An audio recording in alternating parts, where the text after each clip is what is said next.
All right, here we are for day 3.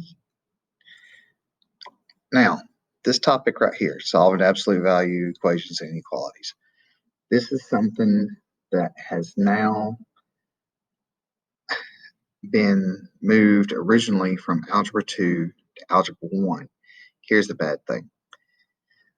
Y'all didn't get this in Algebra 1. So now we've got to go back and kind of fill in some gaps. Good news is I've taught it before. All right, so kind of things you need to know. You can read this. Now, remember, absolute value makes everything positive. Okay, if it's positive, it stays positive. Like, for instance, if I have absolute value of, oh, shucks. Well, not that. Absolute value of 5 is 5. All right, the absolute value of negative 5 is 5. It makes everything positive. Okay, now, all we're doing now is just adding some variables in there. All right, so as we're going through this, here's a problem like you would have this right here. All right, there's going to be 2 solutions. That means there's going to be 2 equations or inequalities, 2 problems to solve. All right, and I can hear the eyes rolling through the headset. And yes, I wear my little headset because I think you can hear me better. Bless your heart, you got to hear me. But this is what's going on right here. Now, if we have this, all right, we're going to have one problem where all this right here equals to a positive 3. Or all this right here equals to a negative 3.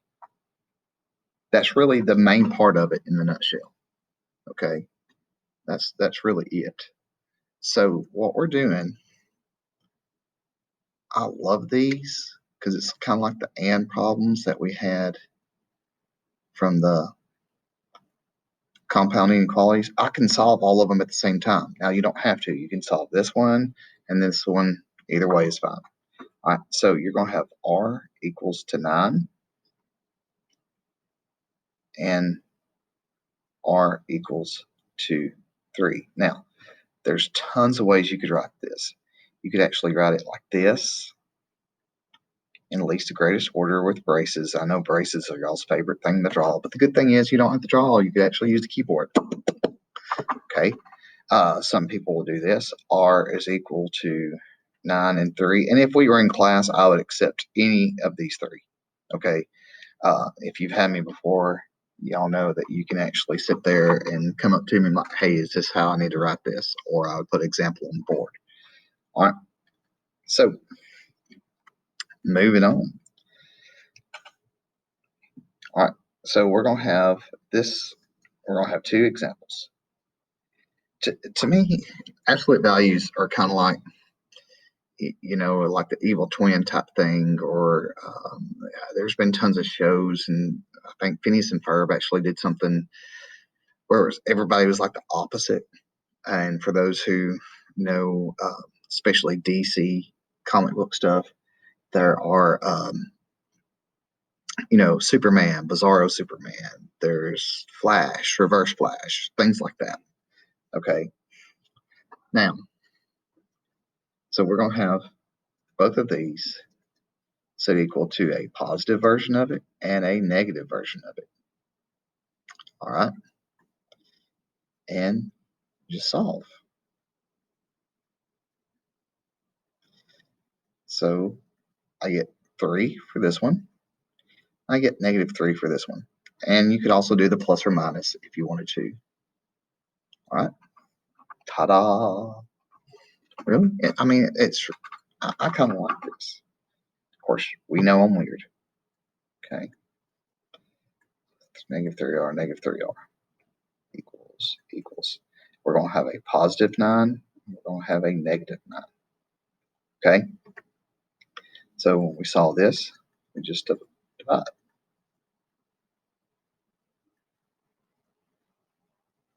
Okay. So r equals 2. We get negative 3 here, and then we get positive 3. It's kind of funny. We actually get the same numbers, different variables, different problems. That's just a coincidence. Don't look very deep into it, okay? Don't follow the white rabbit. All right, so Moving on, we're going to have b over 5 equal to a positive 1, and we're going to have one that's b over 5 to a negative 1. And notice on some of these I'm not writing the and. If we were in class, it'd be different. All right. Do know that some teachers in some situations like ACT or whatever, you would actually have to put the and. All right. So solve this one. Multiply by 5 on both sides.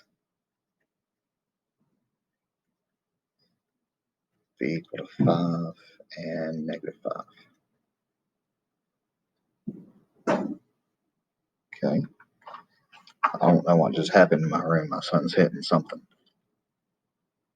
All right. Right here, negative 6m. Positive version, negative 6m. The negative version. Okay.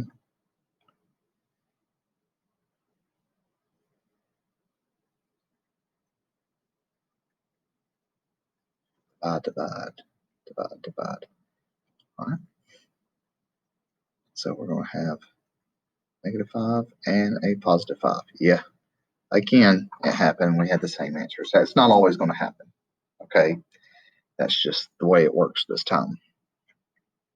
All right. So don't say, well, this one's going to be this. No. Can't say that.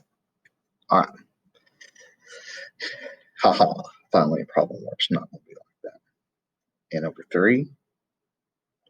Positive, and another one.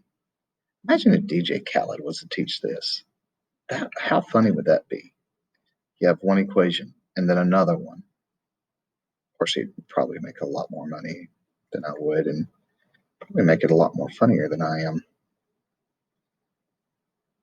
And again, you could do both of these or whatever. All right. And negative 6. All right. So here we have 2 steps in between it. Nothing really changes. Okay. We're going to have 1 plus negative 4 plus 5x equals the positive version. Negative 4 plus 5x equals the negative version. Because if this could equal negative 16, absolute value of negative 16 will give me a positive 16. Okay. So we go to solve. Add 4, minus 4, minus 4. Now, I've had students before, and they've told me, they're like, Mr. Jeffries, I can't do it all at once like you do. That's fine. You can do it the way that you need to. I'm doing it this way because I need to. Okay. And it's, well, of course I should kind of make this look easy. You know, it is kind of my job to do this. Yeah, I mess up on some things, but haha, 2 different numbers. I mess up on some things, but not on, I don't write stuff right all the time, but I can do this. All right. So I do want to add something to this as an extra example. I know y'all probably are like, I don't have room. It's okay. If you were to have a problem like this, just making up something. All right. Think about this. Can an absolute value equal a negative number? No, it can't. This would be no solution. Okay. So I've seen these on ACT. I've put a couple of them on the test before. If you see something like that, it's no solution. Okay. Just little, that's at the beginning. If it's given like this is as the problem is written. Okay. Don't get that confused with other thing. If it's like number, I don't know, 6A on a test or something, and all of a sudden you see absolute value equal to negative, it's no solution. Just stop right there. Okay. If you have more questions about it, come during my student times and I'll help you out. All right. Guess what? Nothing changes. Except process really doesn't change. All right. Now, with the equal sign, this is an and, these are ors, okay? And we're not really going to worry about that right now. We're just getting into the process, okay? We are going to do a little bit more on this next week.